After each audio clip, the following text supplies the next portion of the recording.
जी बिस्मिल्लाह, ये डेल का लैपटॉप है। इसका मॉडल नंबर है डेल लैटिट्यूड 7380।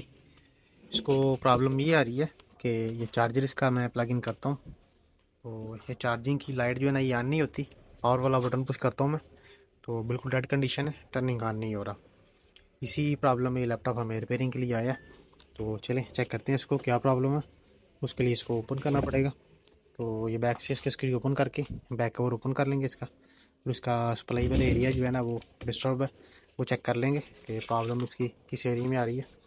तो चलें स्टार्ट करते हैं, इसको ओपन कर लेंगे। ओपन करके फिर इंशाल्लाह इसको चेक करते हैं।